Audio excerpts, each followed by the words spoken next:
আসসালামু আলাইকুম। গত ৬ মাসে ইসলামী ব্যাংক লোকসান দিয়েছে ১৩২৬,৪৮,০০,০০০ টাকা। এর আগে ২৩ সালে, ২৪ সালে, ২৫ সালে কিন্তু ইসলামিক ব্যাংক নিট প্রফিট অনেকটাই বেশি ছিল।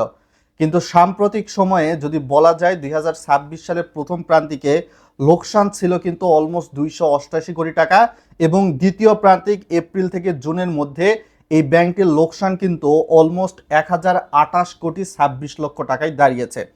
এখন অনেক গ্রাহকের মনের মধ্যে দ্বিধাদ্বন্দ্বের সৃষ্টি হচ্ছে, আসলে এই ব্যাংকটা লোকসান করতেছে, সেক্ষেত্রে গ্রাহকদের আমানত কিন্তু এই ফিক্সড ডিপোজিট, এফডিআর, ডিপিএস বা বিভিন্ন ধরনের স্কিম বন্ড, এগুলা কি আদৌ নিরাপদ কিনা। তো সাম্প্রতিক সময়ে আপনারা দ্য বিজনেস স্ট্যান্ডার্ডের হয়তোবা ২৯ বা ৩০ তারিখের একটা রিপোর্ট দেখতে পাচ্ছেন। এখানে কিন্তু এই লোকসানের বিষয়টা সামনে উঠে এসেছে ইসলামিক ব্যাংকের একটা বড় ধাক্কা হিসাবে। তো সব মিলিয়ে ইসলামিক ব্যাংকে আমানতের পরিমাণ কিন্তু ১,৬২,০০০ টাকা। এর মধ্যে অর্ধেক অর্থ, অর্থাৎ বলতে পারেন ১,০০,০০,০০,০০০ টাকার মতনই কিন্তু এস আলমের আওতাভুক্ত হয়ে গেছে, নামে বেনামে বিভিন্নভাবে ঋণ নিয়েছে। তো বাদ বাকি যে অর্থটা রয়েছে, এই অর্থ থেকে কিন্তু দেখা যাচ্ছে গ্রাহকরা ব্যাংকে যে ডিপোজিটটা রাখতেছে, সেইখান থেকে ফিক্সড ডিপোজিট বা ডিপিএস, সেখানে কিন্তু গ্রাহকদের আবার মুনাফা পরিশোধ করতে হয়েছে। ভিডিওটা লাইক করে, চাইলে নতুন দর্শক হয়ে থাকলে সাবস্ক্রাইব করে দিবেন। চলুন বিস্তারিত বিষয়গুলো আপনাদেরকে জানিয়ে দেই এবং শেয়ার করার ট্রাই করি। একটা ব্যাংক যে সবসময় লাভের গতিতেই চলবে এর কিন্তু কোনো মানে নেই।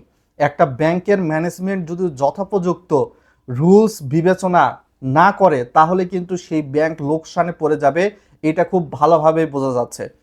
সহযোগী প্রতিষ্ঠান বাদ দিয়ে এককভাবে বছরের প্রথম ৬ মাসে ইসলামিক ব্যাংকের লোকসান ১৩২৬,৮১,০০,০০০, আর এ সময় শেয়ার প্রতি লোকসান ৮ টাকা ২৪ পয়সা। ব্যাংকটি জানিয়েছে আমানতের বিপরীতে মুনাফা পরিশোধ এবং ব্যাংকটির খেলাপি বিনিয়োগ বৃদ্ধির কারণে ব্যাংকটির আয় কমে যাওয়া, অন্যান্য ব্যাংকে রাখা অর্থ হতে আয় হ্রাস পাওয়াই মূলত লোকসানের মূল কারণ। দ্য বিজনেস স্ট্যান্ডার্ডকে কিন্তু ইসলামী ব্যাংকের একজন ঊর্ধ্বতন কর্মকর্তা এই বিষয়টা সম্পর্কে জানিয়েছে, যেগুলো আমি আপনাদের সামনে কিছুক্ষণ আগে বলেছি। এবং সংকট থেকে উত্তরণের উপায় সম্পর্কে বাংলাদেশ ব্যাংকের একটি সম্পদ ব্যবস্থাপনা কোম্পানি আইন গঠন করতে যাচ্ছে।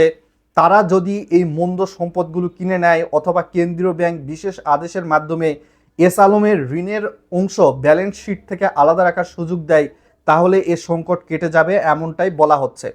তো ভবিষ্যৎ নিয়ে আশাবাদ জানিয়ে তিনি বলেন যে গত ২ দিনে বেশ পরিমাণ অর্থ এসেছে।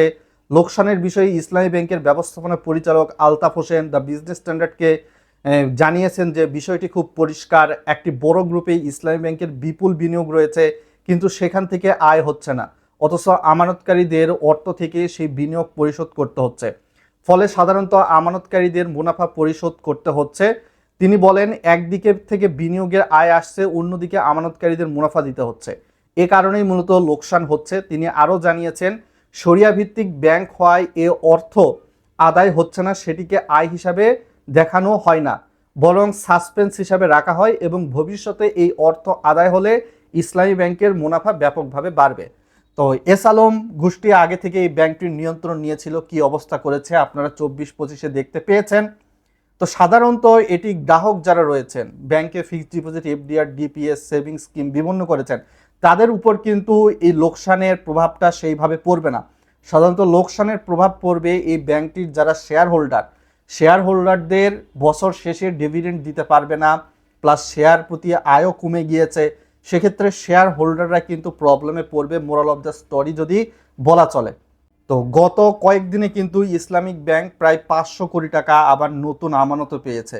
অনেকেই বলতে পারেন যে নতুন গভর্নমেন্ট এসেছে বা বিরোধী দল যারা, তারা এই ব্যাংকটাকে লোকসানের দিকে দিয়ে ব্যাংকটাকে হরিলুট হিসাবে করে নিতে চাচ্ছে, এমনটা বিষয় হয়তোবা অনেকেই বলবেন। কিন্তু আপনাদেরকে একটা বিষয় জানাই, যেখানে গ্রাহকদের আমানতের প্রায় ৪০ থেকে ৫০% অর্থ, সেই ব্যাংকটাকে যখনই যে সরকার আসুক ধূলিসাৎ করে দেওয়ার চেষ্টা করবে না, এতে দেশের অর্থনীতি কিন্তু মন্দ পরিস্থিতির দিকে যাবে।